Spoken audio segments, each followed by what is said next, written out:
ಹಂಗಾರೆ ಪ್ರೇಮಿಲ್ ನಾವು ಏನೇನ ಎಕ್ಸ್ಪೆಕ್ಟ್ ಮಾಡ್ಬೋದು? ಎಲ್ಲ ಥರನೂ ಎಕ್ಸ್ಪೆಕ್ಟ್ ಮಾಡ್ಬೋದು ನೀವು. ಒಂದು ಲವ್ ಆಗಲಿ, ಒಂದು ಕಾಮಿಡಿ ಆಗಲಿ, ವೆಲ್ನೆಸ್ ಆಗಿ, ಆಮೇಲೆ ಫ್ರೆಂಡ್ಶಿಪ್ಪು ಎಲ್ಲನೂ ಇರುತ್ತೆ.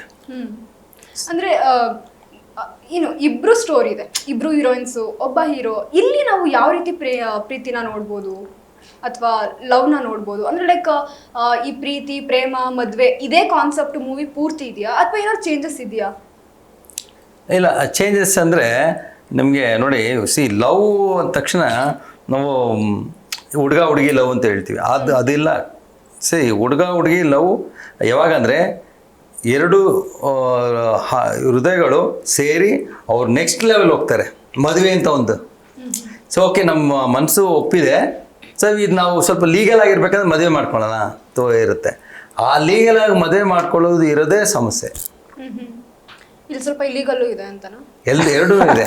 ಯಾಕಂದ್ರೆ ಇವಾಗ ಇದು 90s ಮನಸ್ಸು, ಆಮೇಲೆ ಜೆನ್ಸಿ ಮನಸ್ಸು, ಎರಡು ಮಿಕ್ಸ್ ಆಗಿ ಮಾಡ್ಬೇಕು ಇವಾಗ ಕತೆ. ಬರೀ 90s ಹೋದ್ರೆ ಯಾರು ನೋಡಲ್ಲ. ಒಂದೇ 90s ಅವಾಗ ಒಂದೇ ಟ್ರ್ಯಾಕ್, ಒಬ್ರಂದ್ರೆ ಒಬ್ರು ಅಷ್ಟೇ. ಸೊ ಅದನ್ನ ಮಿಕ್ಸ್ ಮಾಡಿದ್ದೆ ಇದು. ಇಲ್ಲಿ ಇನ್ನೂ ಸ್ಪೆಷಲ್ ಆಗಿ ಒಂದು ವಿಚಾರದ ಬಗ್ಗೆ ಹೇಳ್ತೀನಿ. ನಾನು ಈಗಾಗಲೇ ಹೇಳ್ದೆ, ಡೈರೆಕ್ಟರ್, ವಿಲನ್ ಎಲ್ಲ ಇದ್ರಲ್ಲೂ ಕಾಣಿಸ್ಕೊಂಡಿದ್ದಾರೆ ಅಂತ. ಈ ಮೂವಿಲಿ ಡೈರೆಕ್ಟರೇ ವಿಲನ್ ಕೂಡ ಆಗಿದ್ದಾರೆ. ಅದ್ರ ಬಗ್ಗೆನೂ ಒಂದು ಸ್ವಲ್ಪ ಮಾತಾಡ್ತಾ ಹೋಗೋಣ. ಹೇಗೆ ಸರ್ ವಿಲನ್? ಡೈರೆಕ್ಟರ್ ಇಂದ ಡೈರೆಕ್ಟ್ ವಿಲನ್ ಹೇಗೆ? ಆ್ಯಕ್ಚುಲಿ ನಾ ಈ ಫಿಲಿಮ್ಗೆ ಮ್ಯೂಸಿಕ್ ಡೈರೆಕ್ಟರಾಗಿ ಬಂದಿದ್ದು ಫಸ್ಟು. ಬೇರೆ ಒಂದು ಪ್ರಾಬ್ಲಮಿಂದ ಅವರು ಆಲ್ರೆಡಿ ಒಂದು ಸಾಂಗ್ ಮಾಡಿದ್ದೆ. ನೆಕ್ಸ್ಟ್ ಪ್ರೊಡ್ಯೂಸರ್ ಬಂದು, ಸರ್ ಇದು ಏನೋ ಪ್ರಾಬ್ಲಮ್ ಆಯಿತು, ನಮಗೆ ನೀವು ಡೈರೆಕ್ಷನ್ ಮಾಡಿಕೊಡ್ತೀರಾ ಅಂತ ಬಂದು ಕೇಳಿದ್ರು. ಸರಿ, ಮೊದಲು ಡೈರೆಕ್ಟರ್ ಬೇರೆ ಇದ್ದಿದ್ದು. ಸೊ ಆಮೇಲೆ ನಾನು ಹೇಳಿದೆ, ಈ ಕತೆ ನಾನು ಮಾಡಲ್ಲ, ನಾನು ಬೇರೆ ಕತೆ ಮಾಡ್ತೀನಿ ಅಂತ ಹೇಳಿ ಅವರಿಗೆ ಒಂದು 2 ಕತೆ ಹೇಳಿದೆ. 2 ಕತೆ ಹೇಳಿದಾಗ ಅವರು ಓಕೆ ಸರ್, ಬೇರೆ ಏನಾದ್ರು ನೋಡೋಣ. 2 ಕತೆನೂ, ಒಂದು ಥ್ರಿಲ್ಲರ್ ಇತ್ತು, ಇನ್ನೊಂದು ಥ್ರಿಲ್ಲರ್ ಲವ್ ಇತ್ತು. ಸೊ 2 ಬೇಡ ಅಂತ ಹೇಳಿದ್ರು. ಸರಿ, ನನಗೆ ಒಂದು ದಿನ ಟೈಮ್ ಕೊಡಿ, ನಾನು ಇನ್ನೊಂದು ಕತೆ ಹೇಳ್ತೀನಿ ಅಂತ. ಒಂದು ದಿನ ಆದಮೇಲೆ ತಿರ್ಗಾ ಕರೆಸ್ದೆ. ನಾನು ಇನ್ನೊಂದು ಕತೆ ಕರೆಸಿದಾಗ, ಸರ್ ಹೇಳಿ ಸರ್ ಕತೆ ಹೇಳಿ ಅಂತ ಕೇಳಿದ್ರು. ನಾನು ಕತೆ ಹೇಳಲ್ಲ, ನಿಮ್ಮ ಹತ್ರ ಒಂದು ಕತೆ ಇದೆಲ್ಲ ಹೇಳಿ ಅಂತ ಹೇಳಿದೆ. ಏನು ಗೊತ್ತಾಯ್ತು, ಯಾಕಂದರೆ ಆ 2 ಕತೆ ಯಾರಿಗೆ ಹೇಳಿದ್ರು ಒಪ್ಕೊಳ್ತಾರೆ, ಆ ಥರ ಜಾನರ್ ಇತ್ತು. ಸರಿ, ಅವ್ರ ಹತ್ರ ಗೊತ್ತಾಯ್ತು ನನಗೆ. ನಕ್ದ್ರು, ಯಾಕೆ ಹೆಂಗೆ ಸರ್ ಗೊತ್ತಾಯ್ತು ಹೇಳಿ, ನಿಮ್ಮ ಹತ್ರ ಒಂದು ಕತೆ ಇದೆಲ್ಲ ಹೇಳಿ. ಅವಾಗ ಒಂದು ನಾಟ್ ಹೇಳಿದ್ರು. ಈ ಕತೆ ನಾಟ್ ಹೇಳಿದ ತಕ್ಷಣ, ಸರಿ ಈ ನಾಟು ಎಲ್ಲಿ ಹೆಂಗೆ ಬಂತಿಲ್ಲ ಸರ್, ಇದು ರಿಯಲ್ ಇನ್ಸಿಡೆನ್ಸ್ ಆಗಿದ್ದು. ಹೌದಾ, ಸರಿ ಈ ನಾಟ್ ಇದು ಇರಲಿ, ಬಟ್ ಈ ನಾಟ್ನ ಇಟ್ಕೊಂಡು ನಾವು ಪಿಕ್ಚರ್ ಮಾಡೋಕ್ಕಾಗಲ್ಲ, ಸಿನಿಮ್ಯಾಟಿಕ್ ಆಗಿ ಇನ್ನೂ ಸ್ವಲ್ಪ ಚೇಂಜಸ್ ಮಾಡೋಣ ಅಂತ ಹೇಳಿ ನಾನು ಫುಲ್ಲಾಗಿ ಚೇಂಜ್ ಮಾಡಿರೋದು. ಸೊ ಅದಕ್ಕೆ ನಾನು ಆಲ್ರೆಡಿ ಒಂದು ಸಾಂಗ್ ಮಾಡಿದ್ದೆ. ಸಾರಿ, ಅದ್ರ ಮೂಲಕ, ಮ್ಯೂಸಿಕ್ ಡೈರೆಕ್ಟರ್ ಮೂಲಕ ಒಂದು ಡೈರೆಕ್ಟರ್ ಆಲ್ರೆಡಿ ಇನ್ನೊಂದು ಫಿಲಿಮ್ ಮುಗೀತು ನಂದು, ಕುರುಡು ಕಾಂಚನ ಒಂದು ಫಿಲಿಮ್ ಮುಗಿತಾ ಇತ್ತು, ಪೋಸ್ಟ್ ಪ್ರೊಡಕ್ಷನ್ ನಡೀತಾ ಇತ್ತು. ಆ ಟೈಮಲ್ಲಿ ಇವರು ಬಂದರು. ಆಮೇಲೆ ಕಂಡೀಷನ್ ನೋಡೋಕೆ ಬಂದರು. ಕಂಡೀಷನ್ ಹೆಂಗಂದರೆ, ನನಗೆ ಇಷ್ಟರಲ್ಲಿ ಮುಗಿಸ್ಬೇಕು ಪಿಕ್ಚರ್ನ ಅಂತ ಹೇಳಿದೆ. ಓಕೆ, ನಾನು ಟ್ರೈ ಮಾಡ್ತೀನಿ, ಬಟ್ ನನಗೆ ಸ್ವಲ್ಪ ಸ್ಪೇಸ್ ಬೇಕು ಪೋಸ್ಟ್ ಪ್ರೊಡಕ್ಷನ್ಗೆ ಅಂತ ಹೇಳಿದೆ. ಅದರಲ್ಲಿ ಎಲ್ಲ ಎಷ್ಟು ಮಾಡ್ಕೊಂಬಂದೆ. ಆದರೆ ನನಗೆ ಒಂದು ಹೆಲ್ತ್ ಇಶ್ಯೂ ಆಯಿತು ಇದೇ ಇದರಲ್ಲಿ, ಸೆಕೆಂಡ್ ಶೆಡ್ಯೂಲಲ್ಲಿ. ನನಗೆ ಅಲ್ಲಿ ತುಂಬ ಟೆನ್ಷನ್ ಆಗುತ್ತೆ. ಹೆಂಗಂದರೆ ಸೆಕೆಂಡ್ ಶೆಡ್ಯೂಲ್ ಗೋಕರ್ಣ ಹೋಗೋ ಶೂಟಿಂಗ್, ಅಲ್ಲಿ ಹೋಗಿದ್ದ ದಿನ ನೈಟೇ ನನಗೆ ಹಾರ್ಟ್ ಅಟ್ಯಾಕ್ ಆಯಿತು. ಮಾರನೇ ದಿನ ಶೂಟಿಂಗ್ ಇತ್ತು. ಹಂಗೂ ಡೈರೆಕ್ಟರ್ ಇಟ್ಕೊಂಡು ಗೈಡ್ ಮಾಡಿ ಅಂತ ಹೇಳಿ ಯಾರಿಗೂ ಮನಸ್ಸಾಗಿಲ್ಲ ಅವತ್ತು ಶೂಟಿಂಗ್ ಅದು ಮಾಡೋಕ್ಕೆ. ಅವತ್ತು ಸಾಯಂಕಾಲನೇ ನನಗೆ ಆಗಿಲ್ಲ ಇರೋಕ್ಕೆ. ಅಲ್ಲಿಂದ ತಿರ್ಗಾ ಬ್ಯಾಂಗ್ಳೂರ್ ಶಿಫ್ಟ್ ಆಗಿ, ಬ್ಯಾಂಗ್ಳೂರಲ್ಲಿ ಆ್ಯಂಜಿಯೋಗ್ರಾಮ್ ಮಾಡಿ ಸ್ಟೆಂಟ್ ಇಟ್ಟು 3 months ನನಗೋಸ್ಕರ ಇವರೆಲ್ಲ ವೆಯ್ಟ್ ಮಾಡೋದು. ನಾನು ದೇವ್ರ ಹತ್ರ ಬೇಡ್ಕೊಂಡಿದ್ದೆ ಏನಂದರೆ, ನನಗೆ ಜೀವ ಕೊಡು, ಈ ಪಿಕ್ಚರ್ ಮುಗಿಸ್ಕೊಟ್ಬಿಡ್ತೀನಿ ಅವ್ರ ಕೈಯಲ್ಲಿ, ಆಮೇಲೆ ಏನಾದ್ರು ಬೇಕಾದ್ರೂ ಆಗಲಿ, ಅದು ಕಮಿಟ್ಮೆಂಟ್ ನನ್ನ ನಂಬ್ಕೊಂಡು ಬಂದಿದ್ದಾರೆ, ಅದನ್ನ ಮಾಡಲೇಬೇಕು ಅಂತ ಒಂದು ಆಸ್ತಿ ಅಂತ ಕೇಳಿದ್ದು. ದೇವರು ಕೊಟ್ಟಿದ್ದಾರೆ, ಅದರಿಂದ ಮರುಜನ್ಮ ಇಟ್ಕೊಂಡು ಬಂದಿದ್ದೀನಿ ಪಿಕ್ಚರ್ಗೆ. ಇನ್ನೂ ಆರಾಮಾಗಿ ತುಂಬಾ ದಿನ ಇರ್ತೀರಾ, ತುಂಬಾ ಯೋಚನೆ ಮಾಡಬೇಡಿ. ನಿಮ್ ನಗು ನಿಮ್ಮನ್ನ ಯಾವಾಗೂ ಚೆನ್ನಾಗಿಟ್ಟಿರುತ್ತೆ. ಯಾಕೆಂದ್ರೆ ಫೇಸಲ್ಲಿ ನಾನು ಬಂದಾಗಿಂದ ನಿಮ್ ಜೊತೆ ಅಷ್ಟು ಕ್ಲೋಸ್ ಆಗಿ ಮಾತಾಡಕ್ಕೆ ರೀಸನ್ನೇ ಅದೊಂದು, ನಿಮ್ಮ ನಗು. ಆದ್ರೆ ಮೂವಿನ ವಿಲನ್ ಆದ್ರಿ ನೀವು. ಅದು ರೀಸನ್ ಇದೆ ಆ್ಯಕ್ಚುಲಿ. ಏನಾಯಿತು, ಕಾಸ್ಟಿಂಗ್ ಎಲ್ಲ ಮುಗೀತು. ಓಕೆ, ಇವರು ಹೀರೋಯಿನ್ನು, ಸೊ ಆರ್ಟಿಸ್ಟ್ ಎಲ್ಲ ಇವರು. ವಿಲ್ಲನ್ ಆಗಿ ನಾವು ಒಂದು 2-3 ಜನ ಕೇಳಿದ್ವಿ. ಸೊ ಕೇಳಿದಾಗ ಒಬ್ರು ಓಕೆ ಆಗಿತ್ತು, ಬಟ್ ನಮಗೆ ಆ ಡೇಟು, ಆ ಸಂಖ್ಯೆ ನಮಗೆ ಮ್ಯಾಚ್ ಆಗಿಲ್ಲ. ಸೊ ಅದರಿಂದ ಓಕೆ, ಎಲ್ಲರೂ ಏನು ಮಾಡೋದು ನಮಗೆ ಆ ಡೇಟಲ್ಲಿ ಬೇಕು, ಶೂಟಿಂಗ್ ಮುಗಿಸ್ಬೇಕು ಅಂತ ಹೇಳಿದ ತಕ್ಷಣ ನಮ್ಮ ಡೈರೆಕ್ಷನ್ ಎಲ್ಲನೂ ಟೀಮೆಲ್ಲ, ಇಲ್ಲ ನೀವು ವಿಲ್ಲನ್ ಆಗಿ ಮಾಡಿ ನಾನೆಲ್ಲ ಬೇಡ ಪಿಕ್ಚರ್ ಆ್ಯಕ್ಟರ್ ಮಾಡಬಾರ್ದು ಅಂತ ಅಂದ್ಕೊಂಡೆ. ಇಲ್ಲ ನೀವು ಮಾಡಿ ಅಂತ ಹೇಳಿದ್ರು. ಸರಿ ಏನಾಯ್ತು, ಓಕೆ ನಮ್ಮ ಪ್ರೊಡ್ಯೂಸರ್ನ ಕೇಳಿದೆ. ಅವರು ಒಂಥರ ಸೆಮಿ ಆಗಿ ಓಕೆ ಅಂತ ಹೇಳಿದೆ. ಯಾಕಂದರೆ ಡೈರೆಕ್ಷನ್ ಮಾಡಬೇಕು, ಮ್ಯೂಸಿಕ್ ಮಾಡಬೇಕು, ಈ ಕಡೆ ವಿಲನ್ನ ಮಾಡಬೇಕು, ಹಿಂಗೆ ಮಾಡ್ತೀರಿ, ಹಿಂಗೆ ಮ್ಯಾನೇಜ್ ಮಾಡ್ತೀರಿ, ಅವ್ರಿಗೊಂದು ಕನ್ಫ್ಯೂಷನ್ ಇತ್ತು. ಬಟ್ ನನಗೆ ಆ ಕಾನ್ಫಿಡೆನ್ಸ್ ನನಗಿತ್ತು, ಮಾಡ್ತೀನಿ ಅಂತ. ಯಾಕಂದ್ರೆ ನನ್ನ ಟೀಮು ಹಂಗಿತ್ತು. ಸರಿ ಓಕೆ ನಾನು ಮಾಡ್ತೀನಿ, ಅದಕ್ಕೆಲ್ಲ ತಲೆ ಕೆಡಿಸ್ಕೊಬಿಟ್ಟು ನಾನು ಮಾಡ್ತೀನಿ ಹೇಳಿ ಸರಿ ಅದಕ್ಕೆ ನಾನು ಮಾಡ್ತೀನಿ ಅಂದ ತಕ್ಷಣ ನಾನು ಸ್ವಲ್ಪ ಚೂರು ಕ್ಯಾರೆಕ್ಟರ್ಗಳು ಸ್ವಲ್ಪ ಎಲ್ಲ ಚೇಂಜ್ ಮಾಡಿ ಹೆಸರನ್ನ ಚೇಂಜ್ ಮಾಡಿ ಸ್ವಲ್ಪ ಬಿಲ್ಡ್ ಮಾಡಿ ಅದನ್ನ ರೆಡಿ ಮಾಡಿ ಇಟ್ಕೊಂಡೆ. ಸೊ ಆ ರೀತಿ ನಾನು ಈ ವಿಲನ್ ಆಗಿ ಸ್ಟಾರ್ಟ್ ಮಾಡಿದ್ದೆ ಈ ಪಿಕ್ಚರಲ್ಲಿ.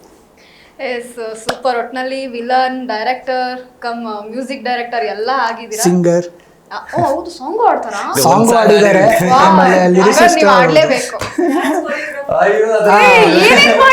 ಆಲ್ಮೋಸ್ಟ್ ಎಲ್ಲ ಮಾಡಿದ್ದಾರೆ ಅವರು. ಕಲಾಕಾರ, ನೋಡಿ ಏನ್ ಗೊತ್ತಾ, ನಾವು ಒಂದು ಪ್ರಾಜೆಕ್ಟ್ ಮಾಡುವಾಗ ನಮ್ಮಲ್ಲಿ ಇದ್ದಾರೆ ತುಂಬ ಜನ ಇದ್ದಾರೆ. ಬಟ್ ಈ ಹಾಲಿವುಡ್ಸಲ್ಲೆಲ್ಲ ಒಂದು ಸೌಂಡ್ ಇಂಜಿನಿಯರ್ ಇದ್ರೂ ಅವ್ರಿಗೆ ಮ್ಯೂಸಿಕ್ ಗೊತ್ತಿರಬೇಕು. ಸೊ ಆ ರೀತಿ ನನಗೆಲ್ಲ ಒಂದು ಫೀಲ್ಡು ಸ್ವಲ್ಪ ಗೊತ್ತಿದೆ. ಅದನ್ನ ಹೇಳ್ತೀನಿ. ಇವಾಗ ನಮ್ಮ ಫೈಟ್ ಮಾಸ್ಟರ್ ಇದ್ರೆ ಮಾಸ್ಟರ್ ಹಿಂಗೆ ಮಾಡಿ ಬೇಕಂತ ಹೇಳ್ತೀನಿ. ಅವಾಗ ಅವ್ರಿಗೆ ಈಸಿ ಆಗುತ್ತಲ್ವ ಅಷ್ಟೇ. ಸಕಲ ಕಲಾ ವಲ್ಲಭ. ನಮ್ಮ ತಾಯಿ ಇದೇ ಟೈಟಲ್ಲೇ ಅವ್ರಿಗೆ ಕೊಟ್ಟಿರೋದು, ಸಕಲ ಕಲಾ ವಲ್ಲಭ ಅಂತ. ಸೂಪರ್. ಸರ್, ಇನ್ನು ನೀವು ನಿಮ್ಮ ಪ್ರಕಾರ, ಯಾಕೆಂದ್ರೆ ಲವ್ ಟ್ರ್ಯಾಕ್ ಅಲ್ಲಿ ಒಂದು ಮೂವಿನ ಮೂವ್ ಮಾಡ್ಕೊಂಡು ಹೋಗಿದ್ದೀರಾ ಲವರ್ ಬಾಯ್ ಆಗಿ. ನಿಮ್ಮ ಪ್ರಕಾರ ಲವ್ ಅಂದ್ರೆ ಏನು? ಲವ್ ಅಂದರೆ ನಂಬಿಕೆ. ನಾನು ಪರ್ಸ್ನಲಿ ನಂಬೋದೇ ನಂಬಿಕೆ. ಏನಕ್ಕೆ ಅಂದರೆ ಇವಾಗ ಯಾವುದೇ ಲವ್ ಆಗಲಿ, ನಾವು ಅವ್ರ ಮೇಲೆ ನಂಬಿಕೆ ಇಟ್ಟಾಗ ಮಾತ್ರ ಆ ಪ್ರೀತಿ, ಆ ಫೀಲಿಂಗ್ಸು, ಇದು ರಿಲೇಷನ್ಶಿಪ್ಪು ಉಳಿಸ್ಕೊಳ್ಳೋಕೆ ಸಾಧ್ಯ ಆಗೋದು. ಇಲ್ಲಾಂದರೆ ನೀವೆಲ್ಲಿ ಉಳಿಸ್ಕೋತೀರಾ? ಎಷ್ಟೋ ಜನ ಇವಾಗಿನ ಕಾಲಘಟ್ಟದಲ್ಲಿ ಎಷ್ಟೋ ಜನ ದೂರ ಆಗ್ತಾ ಇರೋದು ಅದೊಂದು ಟ್ರಸ್ಟ್ ಇಶ್ಯೂಸಿಂದನೇ. ಸೊ ಅದಕ್ಕೆ ನನ್ನ ಪ್ರಕಾರ ಲವ್ ಅಂದರೆ ಫಸ್ಟ್ ಬರೋದೇ ನಂಬಿಕೆ, ಆ ಟ್ರಸ್ಟ್ ಇತ್ತು ಅಂದರೆ ಯಾವುದೇ ಪ್ರೀತಿನೂ ಅಲ್ಲಾಡೋಕ್ಕೆ ಸಾಧ್ಯನೇ ಇಲ್ಲ. ಅದೇ ಪ್ರೇಮಿ. ಸೂಪರ್. ನಿಮ್ಮ ಪ್ರಕಾರ ಲವ್ ಅಂದ್ರೆ? ಲವ್ ಅಂದ್ರೆ ಒಂದು 2-3 ಥರ ಲವ್ ಇದೆ. ಹಾಗಂದ್ರೆ ಇವಾಗ ನಾನು ಏನಾದರೂ ತೆಗ್ದಿಟ್ಕೊಳ್ಳ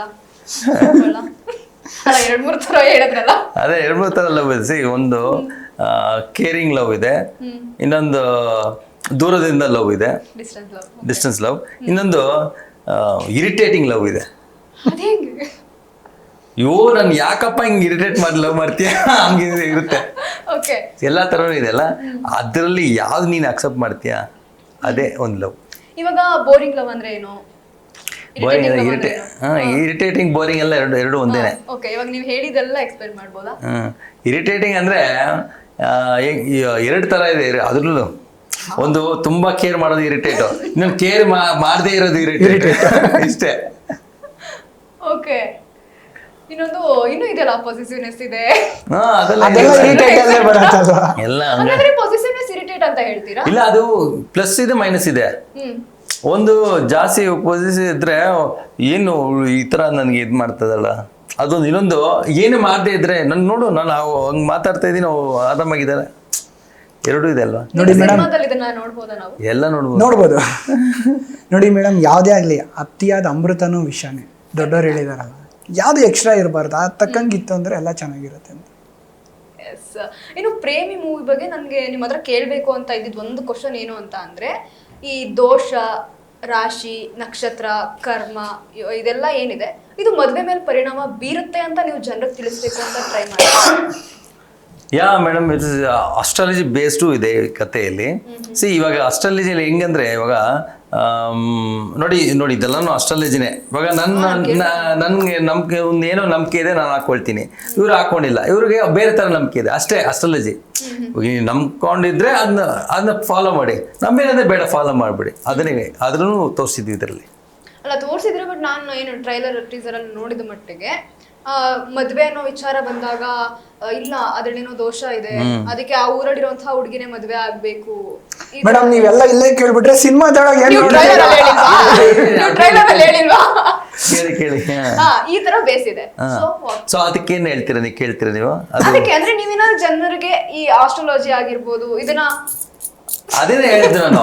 ಇದನ್ನ ಹಸಿ ನಾವು ಇವಾಗ ಒಂದು ಹೋಟ್ಲ್ ಹೋಗ್ತೀವಪ್ಪ, ಒಂದು ಹೋಟ್ಲಲ್ಲಿ ನನಗೆ ಈ ಹೋಟ್ಲಲ್ಲಿ ಇಡ್ಲಿ ದೋಸೆ ಇಷ್ಟ, ಇನ್ನೊಂದು ಹೋಟ್ಲಲ್ಲಿ ಇಡ್ಲಿ ದೋಸೆ ಅಲ್ಲಿ ಇಷ್ಟ ಇಲ್ಲ. ಇವಾಗ ಏನು ಹೇಳ್ತಾರೆ ಜನ, ನನಗೆ ಇದು ಇಷ್ಟ ಇದೆ ಇಲ್ಲಿ ಹೋಗ್ತೀನಿ, ಇಷ್ಟ ಇಲ್ಲ ಅಂದರೆ ಅಲ್ಲಿ ಹೋಗ್ತೀನಿ. ಅದೇ ಥರನೇ ನನಗೆ ಅಷ್ಟರಲ್ಲಿ ನಂಬಿಕೆ ಇದ್ರೆ ಇಲ್ಲಿ ಬರ್ತೀನಿ, ನಂಬಿಕೆ ಇಲ್ಲ ಅಲ್ಲಿ ಹೋಗ್ತೀನಿ.